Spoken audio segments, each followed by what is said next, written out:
on Saipan, Tinian, and Rhoda. Our regional coverage of the Northern Marianas, reporting what you need to know, asking the hard questions, and sharing your voice, your view on the issues that matter in good times and in challenging ones and in changing times. KUAM CNMI, keeping our community at the center because we are better together.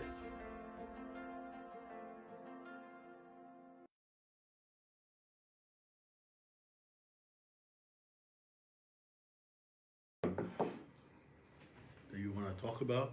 Let's talk about them. Okay. All right, Gov. So I just wanted to ask, the press release came out regarding the CARES Act question funds totaling over $11 million.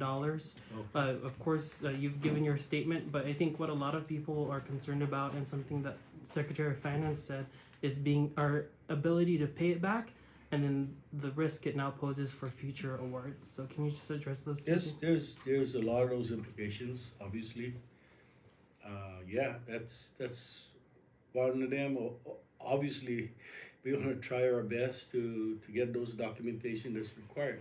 So what the desk review did was just kind of went in and took a look at some of the expenditures, and they tried to look for the documentation to validate those expenditures.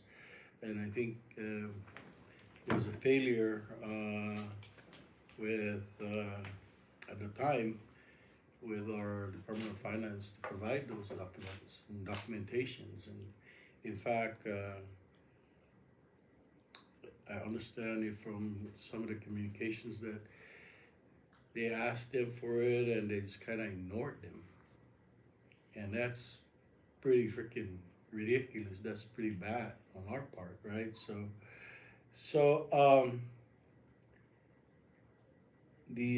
according to Secretary of Finance, the single audit also looked at part of that, looked at, and the amount was larger in terms of not finding the documents for some of this money. You know, it's so yeah, some of those consequences are there. I mean, and that's what we have to deal with, and to the best of our ability, try to fix that mess. And the unfortunate part is, you know, as we go into trying to fix our books and improve our financial management system, we still have to go back again and get additional resources, whether it's human resources or financial resources, for time to get those things done. But certainly we have to do that. Otherwise, you know, we cannot ignore it. It's not something that we can ignore, and yeah, because those are possibly the consequences of there's a lot of documentation that are missing, and nobody gets into this doing the audit, and I'm very very leery. So what's going to happen in the 21, 22 audits? But it's something that we need to find out, right? You know, if we don't find out, we can never improve. And so whether there's misuse of those funds, we have to identify it. I have to make and so one of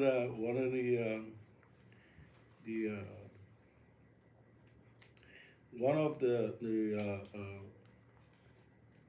Treasury's options is to probably do a full-blown audit on the CARES Act itself.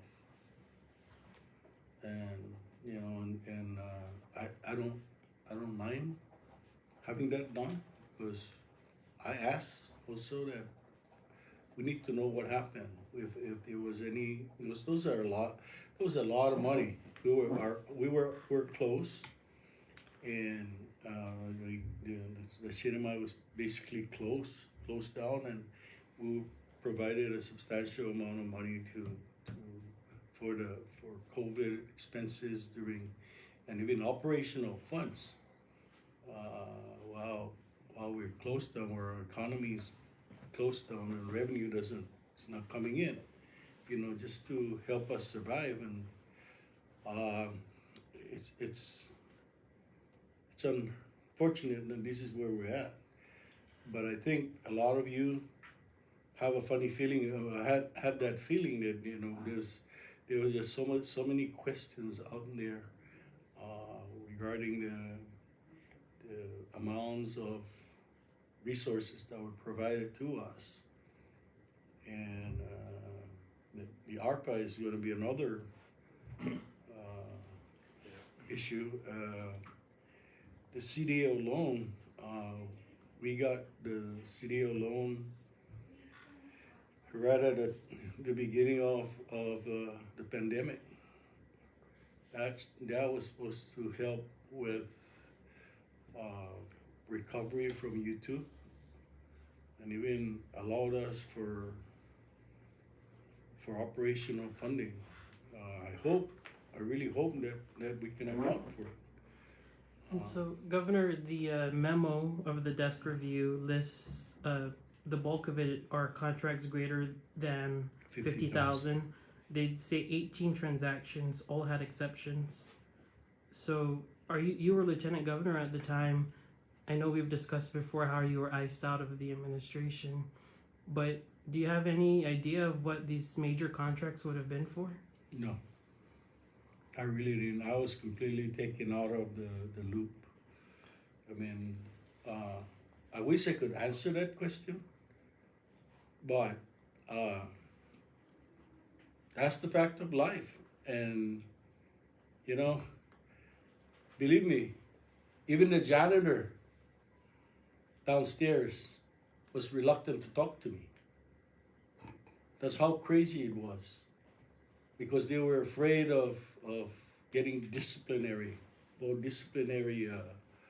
adverse action.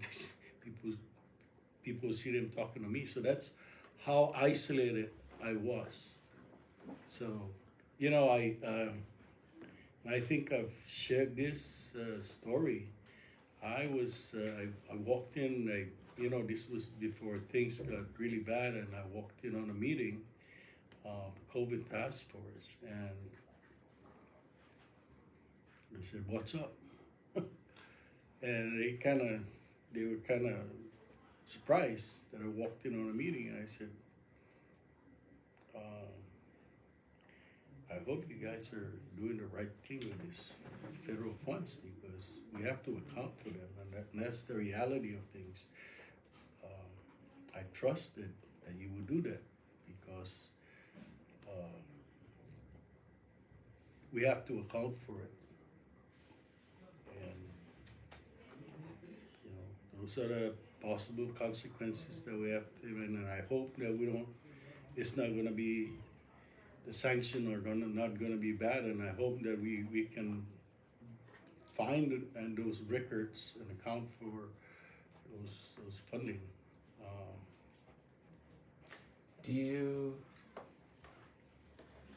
If the CNMI is on the hook for this, or it's going to have some adverse effects financially for the NMI, millions of dollars of repayment, or not being eligible for future funds, those sorts of things. And some of the questions out there can be answered by former Secretary of Finance, former governor, people in the former administration that you were part of. Is there an opportunity or a responsibility or an obligation to call them in and say, hey, Yeah. like, these are the questions that came up in the audit. What can you tell us, instead of us continuing to look, and Yeah. when one or two Well, people you know, may- that has certainly crossed my mind, and that's probably the fastest way to do this, because, you know, the crazy thing about this is the timing of it all. We were in what we call a J.D. Edwards financial management system, accounting system, and we transitioned right away into a new system. And a lot of I understand that a lot of the data from the old system were not migrated into the new system. So now, even when I ask for records or expenditure records or resource records, prior to 2020, I think 2021, uh, finance staff have to go back into the JD Edwards system. So it's just all convoluted. Will you call the former Secretary of Finance? Yeah, that's an option that we have to consider and probably ask the OPA and the Attorney General, because I haven't really sat down with the Attorney General's office regarding this issue. We were supposed to have a short meeting last Friday afternoon, but I had some other stuff, and he was wanting to talk about certain things. I'm not sure if this was one of them. But this puts us in a real bad situation. I'm tired. I'm really tired of talking about negative things. So we need to just address this the best we can, and continue to hope that the sanctions are not as bad as we think it might. But yeah, this is just, to me, just the tip of the iceberg that we need to figure out if this 39 million out of 39 million dollars is problematic. I wonder if that's the same case with all the other funding opportunities and funding resources that were given to us. And that's, I tell you guys, I went to DC for the IGIA in front of the forum was sponsored by the Department of Interior. It's an annual forum of all the governors, and they had all different departments, including Treasury. I knew right away in January, by the time I was sworn in and we took office, we knew financially we were in trouble. We were challenged right away. And I was very hesitant to even ask for any more help. And what do you say?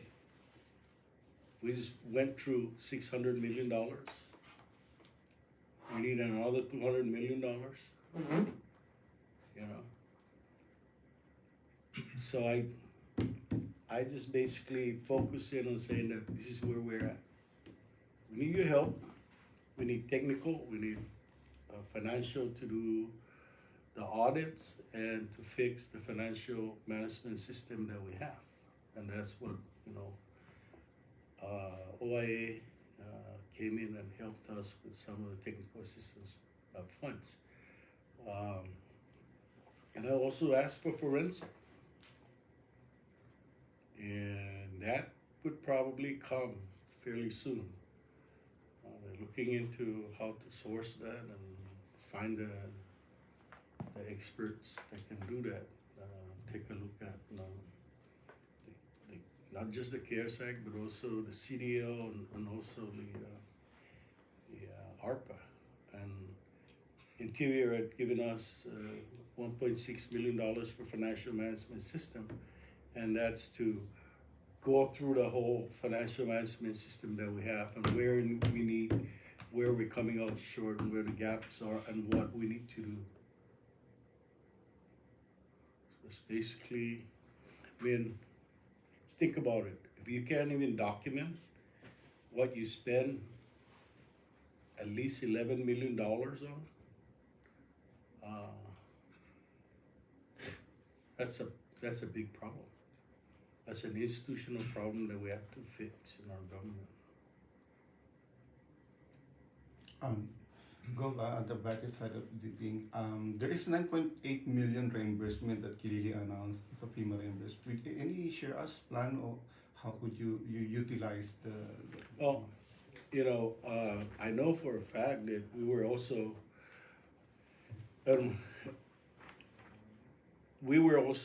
um, paying some upfront for the alternate care sites.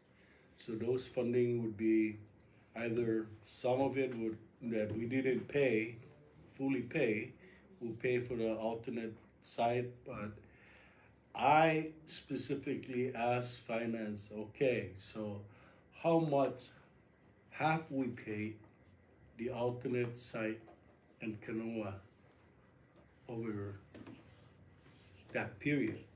And what do we owe them? And so some of that money might have to go back to the general fund, right? Because we use our own funds to pay before we get that. And I tell you, if you ask the Secretary of Finance, I mean, sometimes it scares me because I'm like, we still have close to $30 million in outstanding debt to vendors. Probably to you guys, right? Marano's Variety, Tribune has not been paid, and it's crazy because we had 600 million. Why the hell do you? It boggles the mind, really. But that's the situation we're in. That's why we need, and we were able to accelerate the contracting of the 21 and 22 audit. And that's another issue that's, when we came in, we're always late, and the OPA has to be given the resources to contract those things out. And so Ernst & Young is going to do the single audit for FY 21 and 22 and get us up to date on that.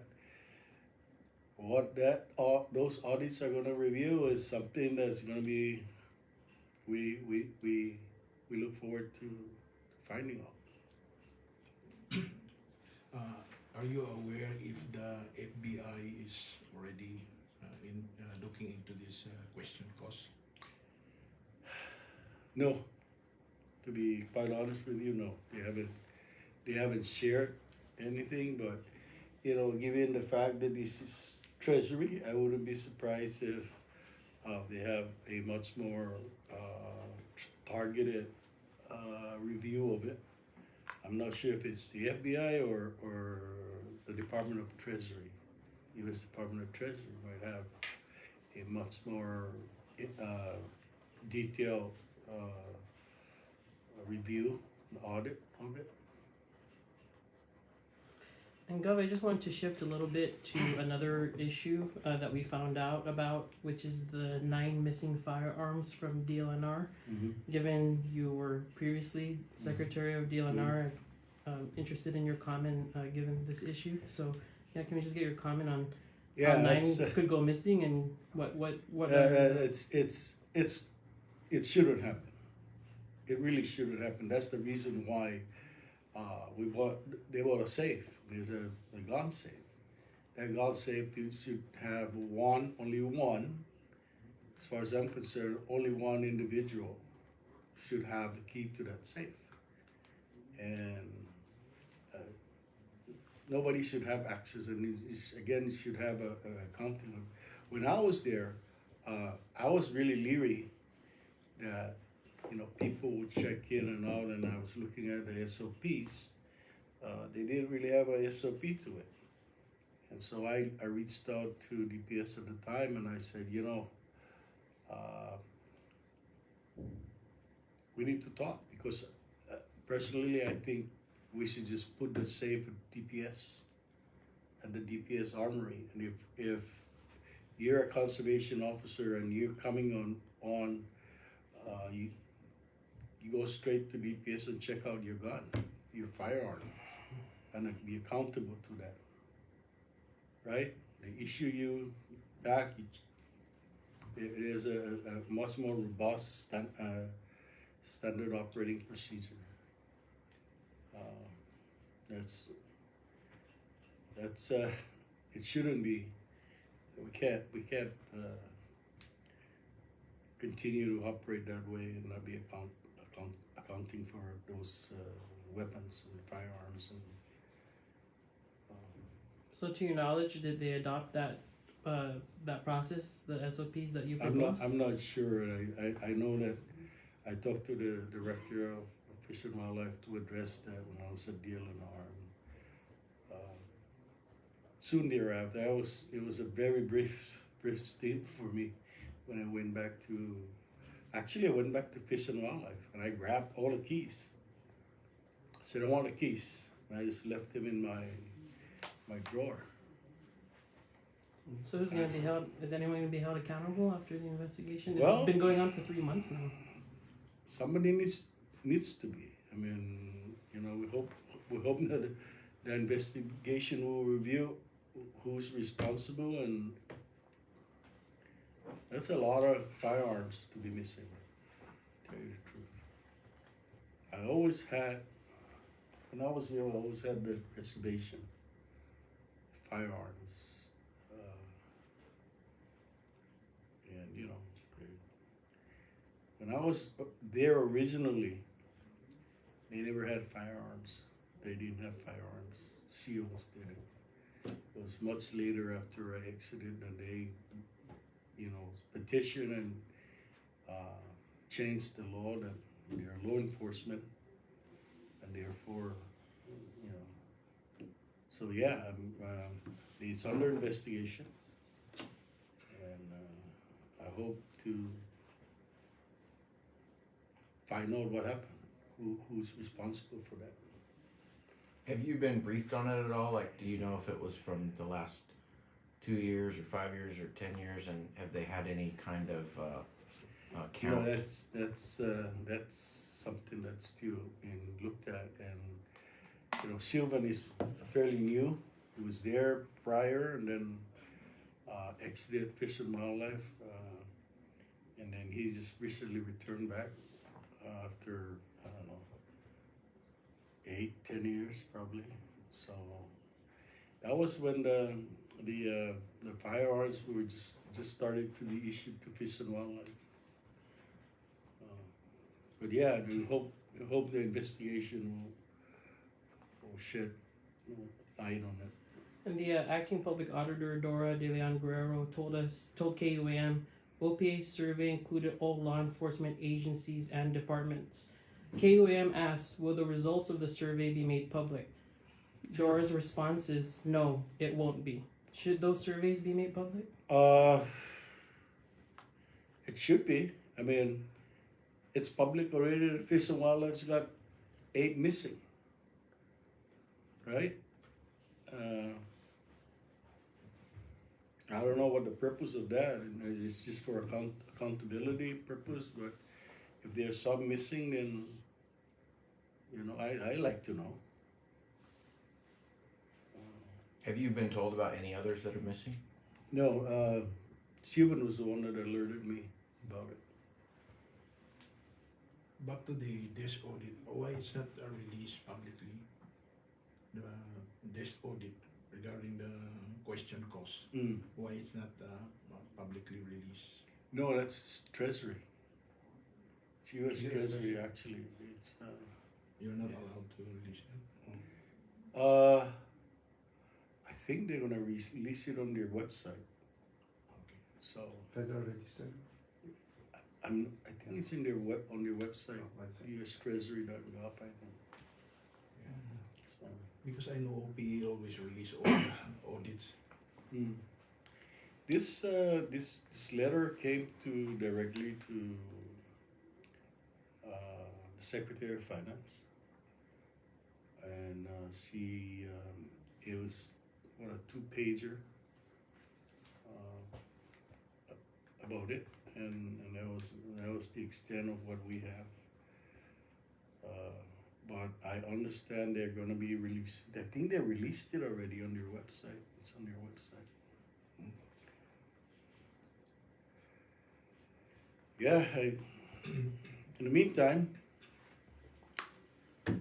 we're working very hard to get our infrastructure projects going. I'm very happy that, you know, the Northern Marianas College has faced all the obstacles that were thrown at them from, you know, the funding source and different U.S. government agencies have different requirements. But I'm really happy, and we're all happy. I think the community is really glad to see that they're moving forward with the new campus. So, and then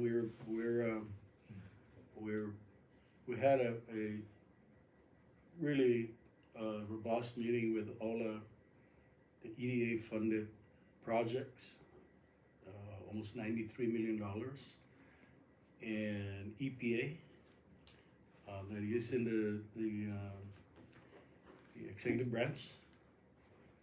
Those are under the Office of Planning and Development, but we had a really robust meeting, and they gave us the status of some are moving very slowly, some are in design, and as you know, one of them that's already moving is the Garapan revitalization project.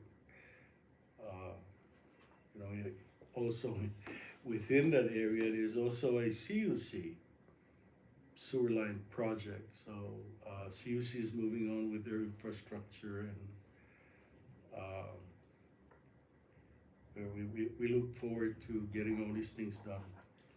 And I was very, very clear to staff of OPD and Public Works that I do not want to see any more delays.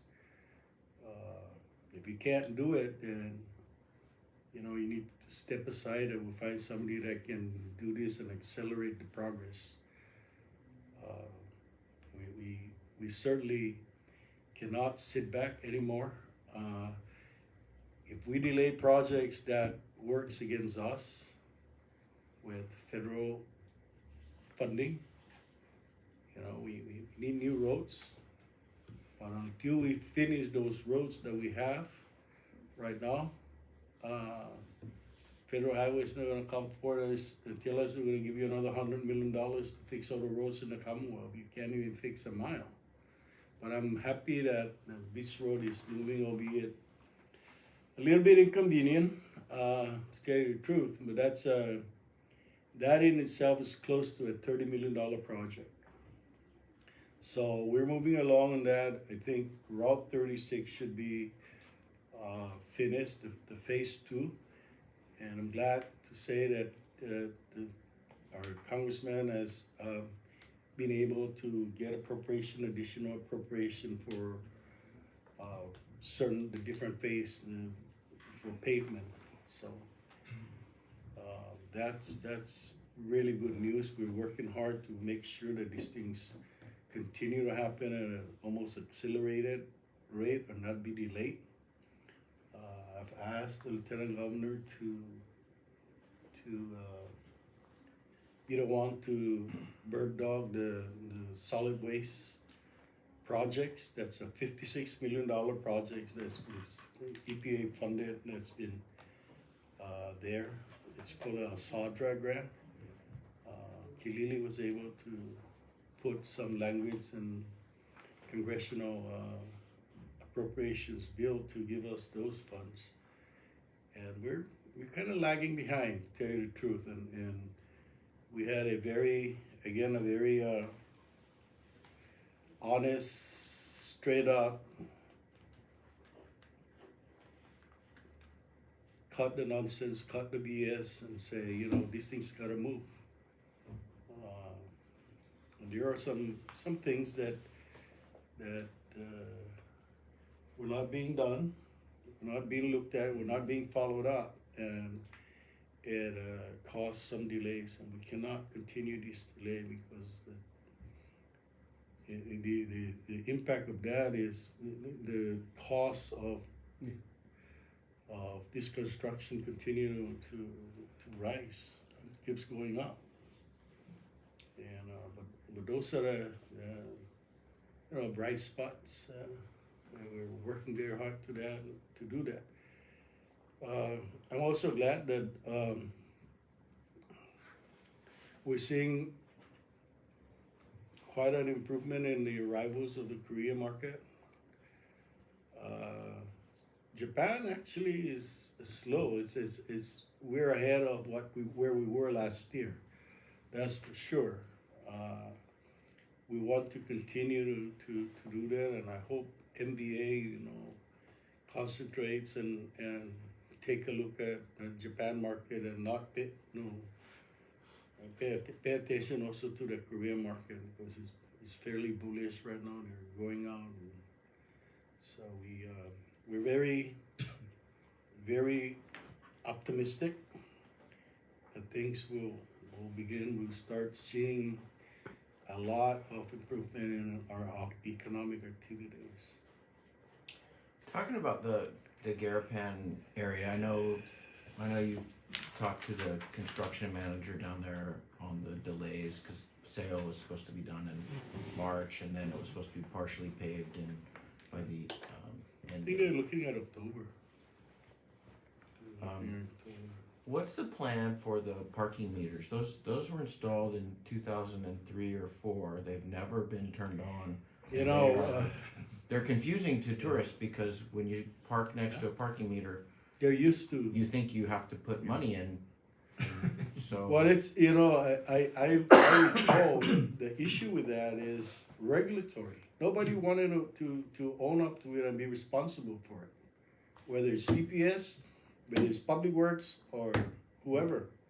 We're like, okay, we bought this thing, we put it there, you run it, you're responsible for it. And so we went back and forth.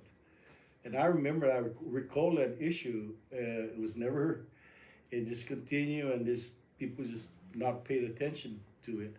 But if we want to do that, yeah, we could probably take a look at putting parking meters all over Garapan, so that at least the basic maintenance of that area could be, we have a little bit of funding for that, but. or should we take them out if We they're? should take them out if they're not cover them, functioning. because Yeah. people. I do see tourists get out of they park, and then they get out and they don't know what to do. They're scared that their cars are gonna get towed away, huh? Yeah, because in every place that has a parking meter, that's what happens. Yeah, I remember I was in the legislature when that thing was put in there, and that thing was not free. It cost. That was it, right? You were in the legislature too. I didn't vote. I didn't want to freaking, really, we're talking about parking meters here, but it was an issue, right? Nobody wanted to take ownership of who's gonna get it done, and So, as the governor, are you going to instruct DPS or DPW to remove it? yeah, it's dysfunctional. I mean, it's true. You're absolutely true. What you say is like, why do we even have them there if they're not functioning, right? Take them off, and not have people confused. But parking in Garapan is going to be and will continue to be an issue. I'm hoping that with the new board of zoning, they would have a lot more inspections and activities and enforcements of some of the laws and regulations that we have to keep that place in order. And we should just, when all is done, we need to just go around and write a note to each and every business in that area to encourage them to keep it clean and keep it tidy. It's to their advantage. And I tell you, some of these guys, when they renovate, they just throw the broken concrete on the sidewalk. And that shouldn't be happening. We should have a regulation. I think the regulations are in place. We just got to enforce them. So, And Gov, I just wanted to follow up on a different topic. This one is regarding the unity pledge that you inked with the Democrats in November. It's been a minute since we've heard the progress on that. So what's your status update on the unity pledge and still working with the other party? oh, you know, we continue to work with the other parties, Leila and Tina and other members of Democrats. You know, I just say that the basic tenet of that is good governance and good practices. You know, that's, you know, the specifics of that is to me material, just as long as we're accountable, we're transparent, and it's all our decisions have to be on that, you know, and I think that's all they ask for. Have you met with former Representative Sablan on a regular basis to talk about the unity I'm pledge? meeting with her today at 2:00 on austerity. And is it true she's not on the payroll, the government payroll? Yeah, she's not getting she's paid? not. You Or know, I feel bad, and I said, you know, I think you had her, you know, I gotta put you on payroll. You gotta have a project that, and she's working on a project actually. She's just finished a grant proposal for climate resilience projects, and these are I think it's OIA, I think Interior, Department of Interior, and there's also NOAA fundings for that. Yeah. So And I just ask because I'll be sitting down with the former candidates to have an update about the Unity Pledge later this week. But I do want to raise a question that KUM has received a lot from the community. Given that former Representative Sablan is not on the payroll, does she have access to these government documents, and what are the ethical concerns there, if any, that someone not formally employed has access to these? those are public documents, and I asked her voluntarily. I asked her, you know, I want you to review this. I want you to take a look at what we can do. I want you to put together a plan for this. And obviously, you know, I got to provide her those documents, whatever documents, and I don't think there's any sensitive documents that I've shared with her necessarily, and there's nothing sensitive that have come my way other than this audit. And I don't think it's sensitive. You guys already know about it. You guys probably knew about this before I did. So the independent Democrat coalition is still strong, would you say, even with the House and Senate? Yeah.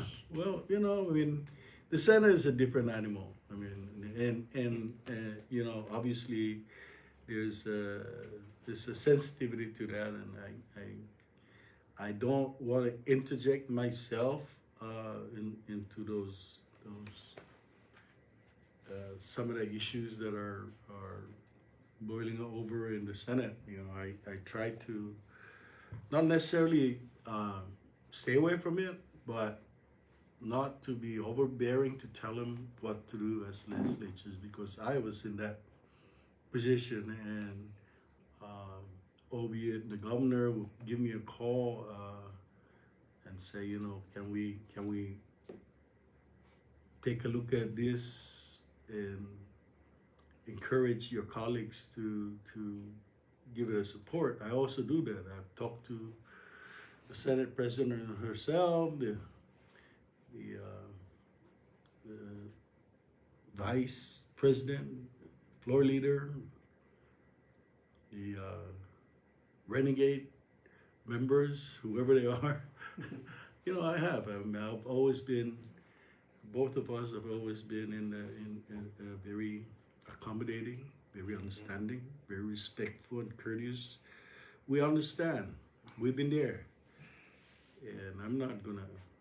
But you know, you probably know better than I do. What's the climate down there? right?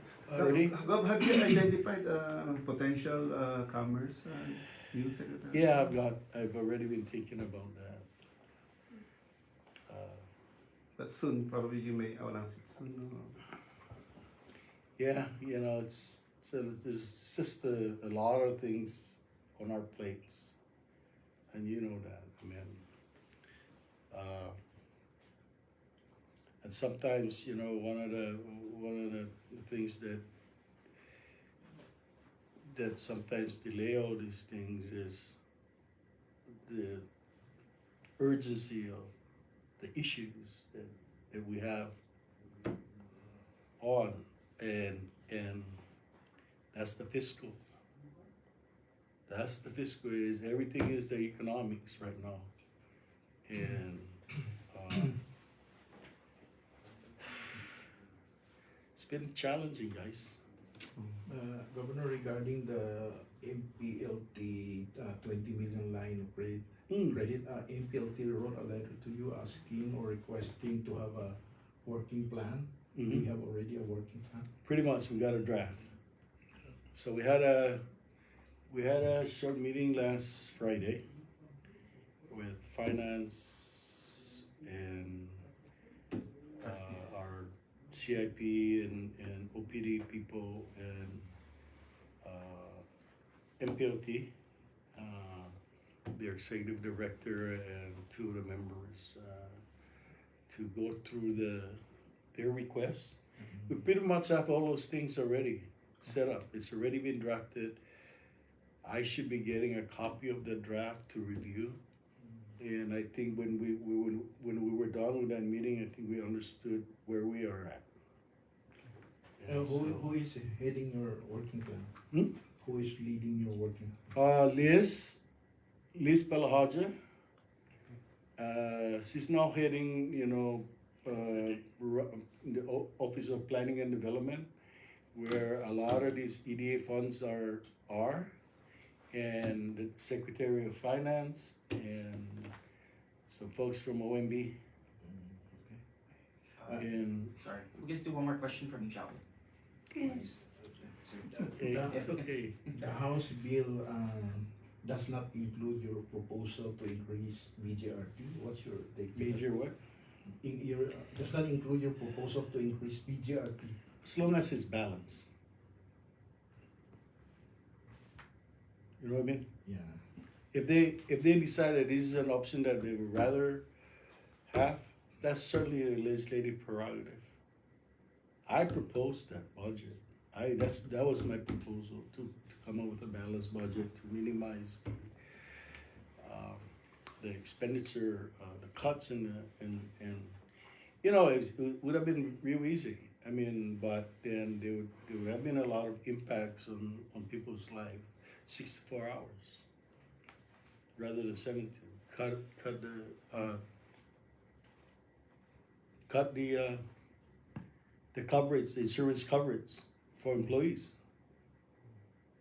One more. So or they could come up with a different proposal to come up to the $9 million shortfall if you want to do it, to figure that out, right?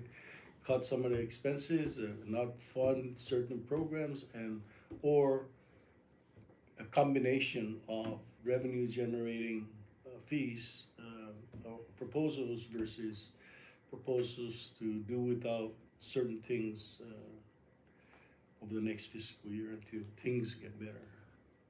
Sorry, one more.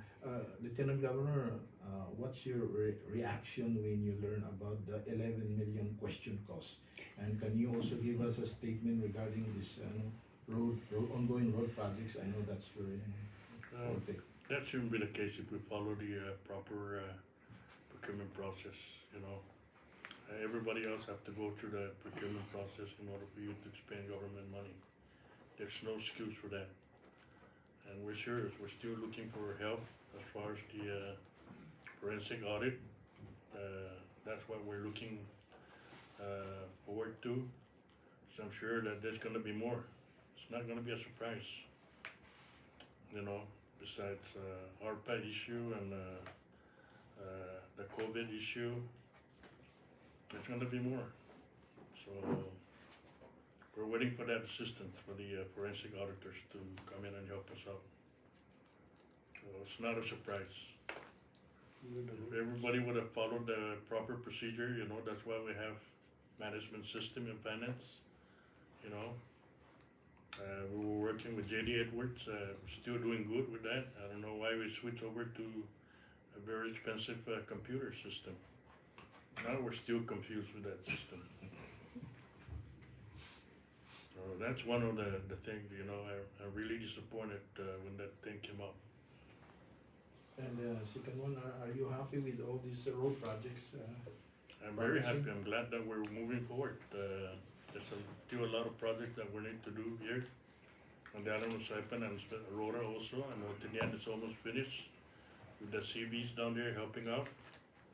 And I know Rhoda, I think they started on one section there, on the back road. I think the contractor down there is,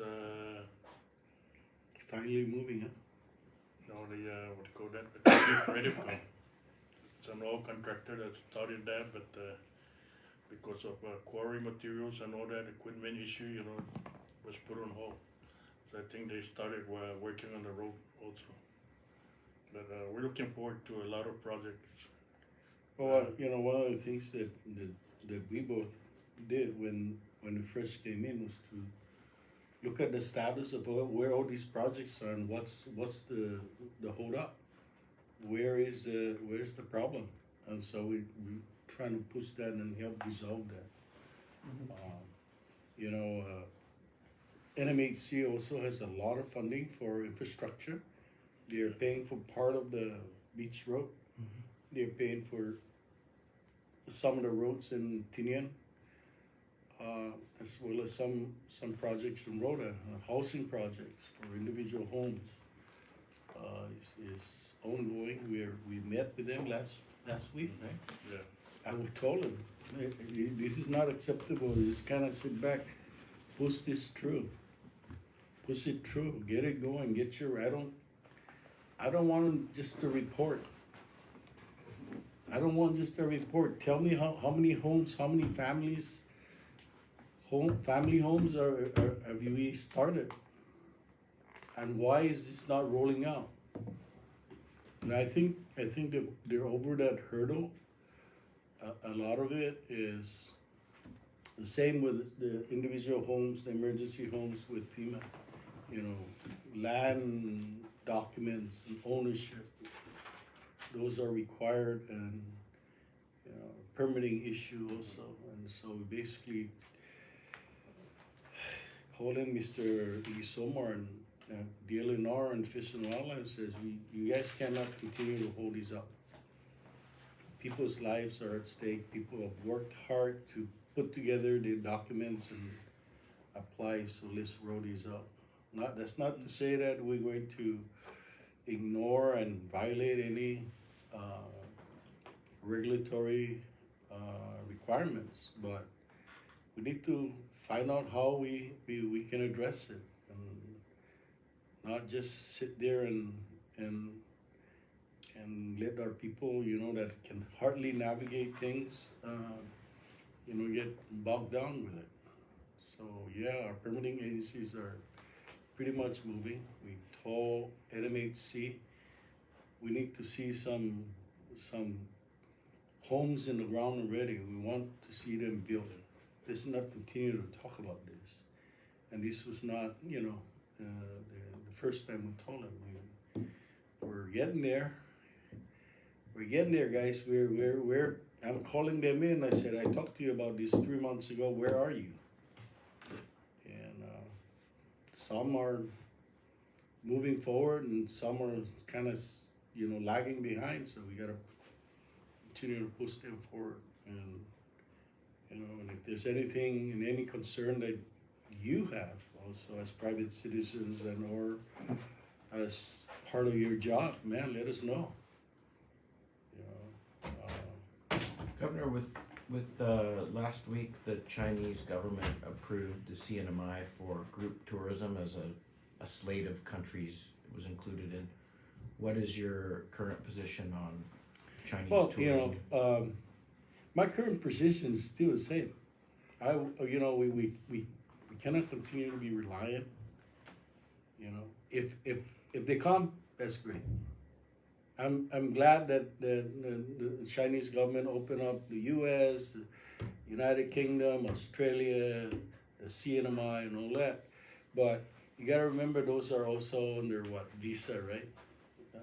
Visa, not a visa waiver. We have a special case here, and so there's still a sensitivity factor to our location, and where Guam's location is, and where Tinian's location is, where a major military facilities and infrastructures are being built. Now, the Chinese government basically put everybody on hold, right? No outbound travel. But now they slowly open up and slowly approve destinations. And so, again, we can't put our eggs in that market, all our eggs in that market. I'm not gonna stop it, right? I'm not gonna go out there and say that we're gonna stop it, but at the end of the day, this is a sensitive situation. We're in that climate right now, the geopolitical climate right now is very sensitive. And while the U.S. Department of Commerce says they welcome that, well, that's great. Obviously, the U.S. and other countries probably have a different vetting process. Would you be more? Ours is a visa waiver. They don't even need a visa, right? Whereas if they're going to go to, say, California, they have to go through a visa process. So the vetting process is different. Okay, and so like I said, it's a sensitive issue, and people shouldn't take that for granted, because at any given day, the federal government can pull a plug. And so we need to be very mindful of that.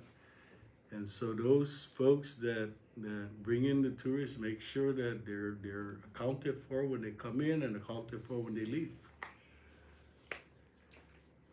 I mean, look, to be quite honest with you, we all know. We all see it. You guys have it in your news of overstaying Chinese tourists on Saipan and overstaying CW from the Commonwealth, making their way to Guam illegally. So I'm not sure what the federal government's going to do with that. So there's a sensitivity. We cannot discount that and bury our head in the sand and say, well, everything's great. Have you been told or advised that this birth tourism is starting to happen again? Yeah, and I was alerted when I said, how bad is this? Well, it's still not big, but those are the kind of things that, although we had good intentions, right? There are people out there that are going to take advantage of the visa waiver and, in effect, do things that's going to jeopardize the program. And that's the unfortunate part of this. And again, in the present sensitive climate that we're in geopolitically, that's the probabilities keeps going up that something's going to happen to our visa waiver. And I'm not going to advocate that we do that. We need to, because federal government cannot continue they don't have the resources out here to do just that. Maybe they should put in, but it might be more convenient for them to put a plug and say, if you wanna go to the Commonwealth, you have to go through the regular visa process and vetting. Correct? I mean, On that vein, one of the, when you were elected, you said one of the goals in the first 100 days was to get some more clarification on what to do with the casino and that project in Garapan. What's the update on that? well, yeah, the update on that is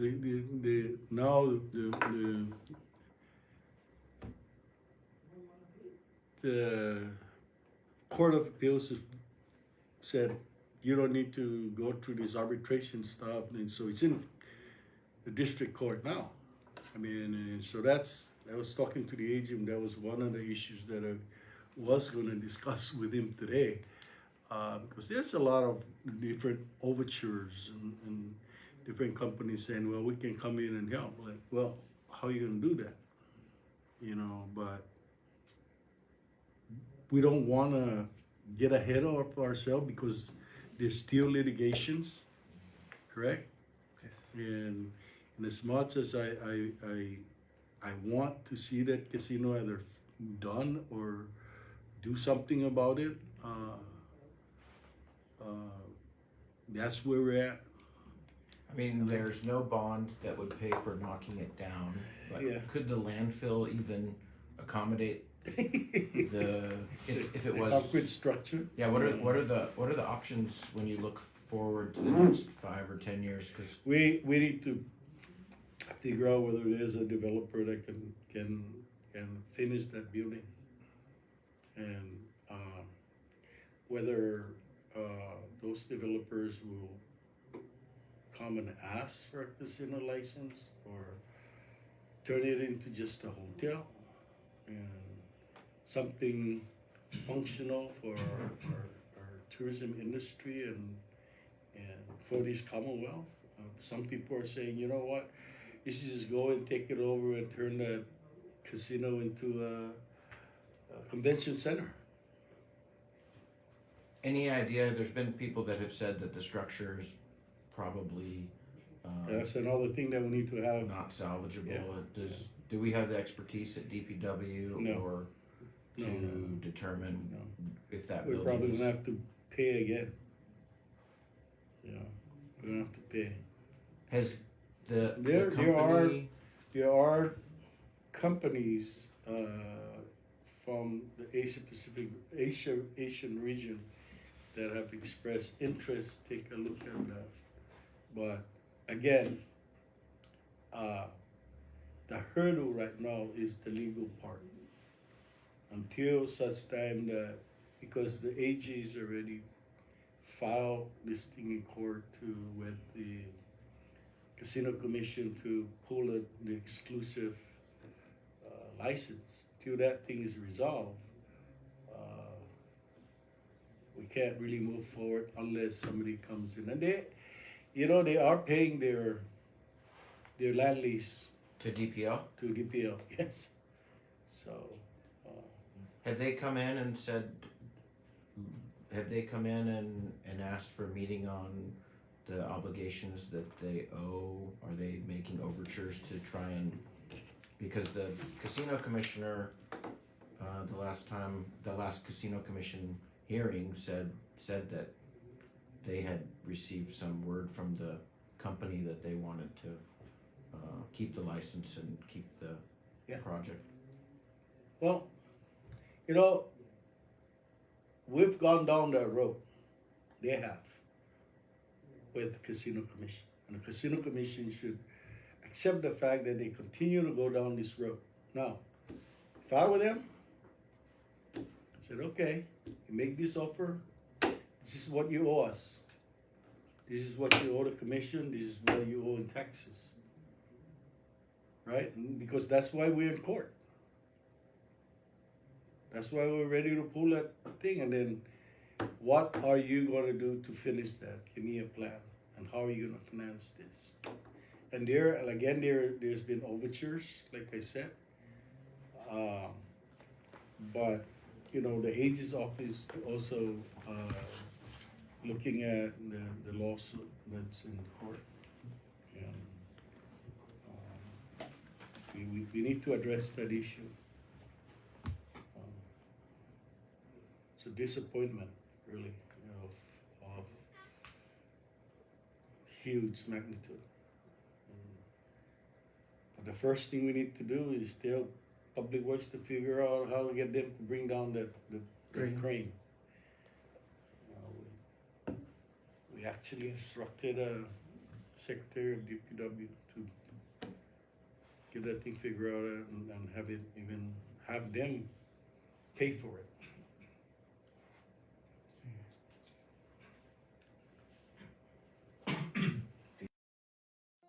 On Saipan, Tinian, and Rhoda, our regional coverage of the Northern Marianas, reporting what you need to know, asking the hard questions, and sharing your voice, your view on the issues that matter in good times, and in challenging ones, and in changing times.